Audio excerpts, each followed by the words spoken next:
Guerra dos Sentidos.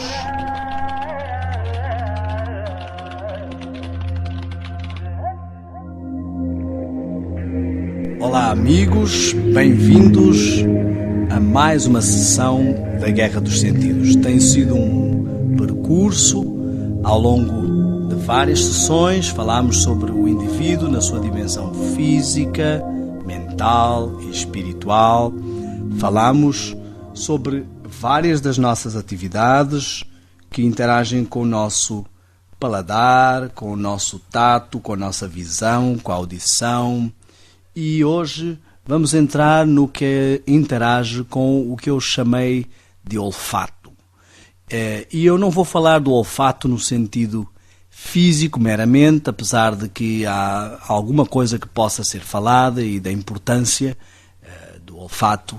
Muitas pessoas que não dispõem deste sentido, não são tantas assim os casos conhecidos, mas das que não dispõem, às vezes elas se veem dificuldades até para detectar um problema, e o olfato está interligado com o pressentir as coisas em muito da sua extensão, às vezes também com o saber se as coisas estão num rumo certo ou errado. Então eu apliquei esta questão do olfato a uma dinâmica importante para a nossa saúde, que é também o último remédio da lista de 8 remédios que nós demos. Da lista desses 8 remédios, o último é a espiritualidade. Não estamos aqui a falar de uma sessão religiosa, não queremos ser tendenciosos para nenhum dos lados e também não estamos a excluir os ateus e os agnósticos. Estamos a falar da dimensão do indivíduo e que é necessário que tenhamos consciência. Eu citei numa das sessões anteriores o caso de Phineas Cage e poderíamos citar muitos outros exemplos de uma interação do nosso corpo e mente com um lado moral ou com um lado mais abstrato da vida que tem a ver com os nossos valores e que muitas vezes está vocacionado para a religião. Muitas pessoas consideram a religião como o ópio do povo ou como um escape. Mas também para muitas outras pessoas a falta de religião ou o seu prescindir desse conceito de Deus pode ser um escape. Então, o que nós queremos aqui falar é da dimensão espiritual. E eu queria dar algumas dicas importantíssimas, sem as quais os outros remédios podem perder o efeito. A primeira é a de ligação com o poder superior. Para os cristãos, isso é Deus. Para muitas outras religiões podem ser outras formas. E para os ateus pode parecer que não existe isso. Mas sempre existe alguma coisa. Pode ser a tecnologia, pode ser a ciência. Nós precisamos sempre depositar confiança em alguém. Há pessoas que depositam confiança num bom técnico, num bom médico, num bom cientista. E temos sempre de depositar confiança em algo que nos ultrapassa. E eu sempre gosto de chamar a atenção das pessoas para fenómenos sobrenaturais. Nós não podemos ignorar a realidade de que o nosso mundo não é feito só de questões naturais. E falar dos sentidos sem falar do sobrenatural seria uma ofensa e uma falta de sinceridade. Não estou a falar da religião. Estou a falar de coisas que nos ultrapassam. Não estou sequer a citar só os simples exemplos de coisas místicas como o Triângulo das Bermudas, os OVNIs, ou as aparições, ou os círculos na seara, ou as questões místicas, ou os lados astrológicos, ou as profecias, os futurismos. Não estou a falar dessas coisas. Há coisas bem simples e difíceis de definir. Eu dou um exemplo muito simples. Você encontra uma pessoa que está a cair para o chão, a espumar da boca e que não está epilética e as outras pessoas dizem que ela está possuída por demónios.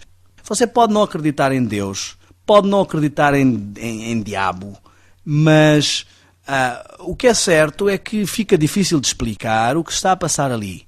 Pode ser que o seu Deus, a ciência, ainda não tenha descoberto a sua fonte de confiança superior.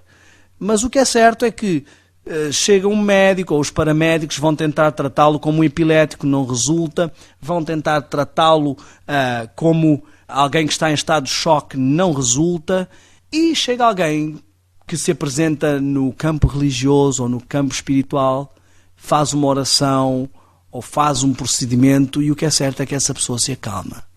E não podemos, em boa honestidade, dizer que tudo isto são simulações, que é certo que as há. O que é certo é que há aqui algo de sobrenatural que ultrapassa. Algo que não pode ser explicado apenas no sentido natural. E o meu objetivo aqui não é fazer uma sessão religiosa, mas uma sessão em que compreendamos a importância do lado espiritual.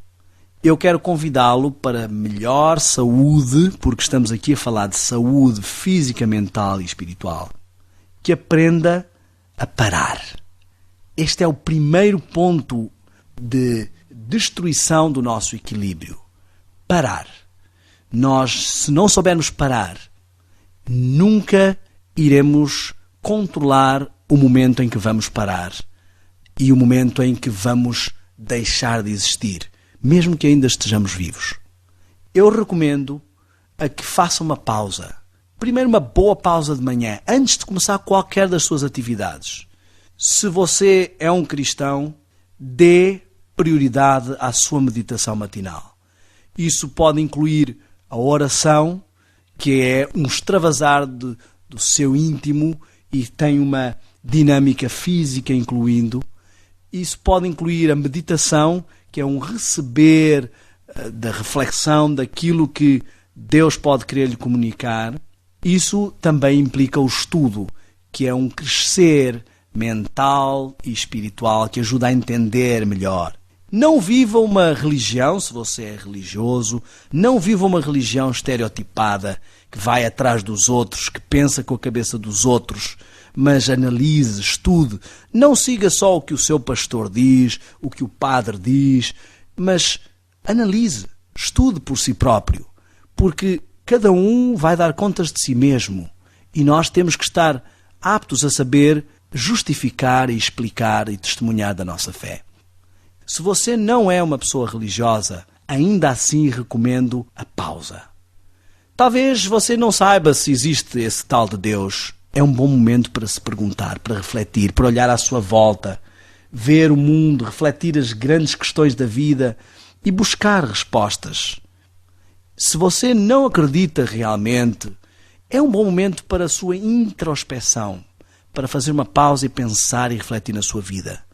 Volte a fazer essa pausa a meio do dia.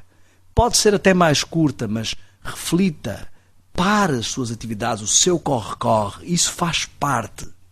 E antes de ir recolher-se, faça um balanço do seu dia. Se tem uma vertente religiosa, talvez seja o momento de estar com Deus e confessar os seus problemas.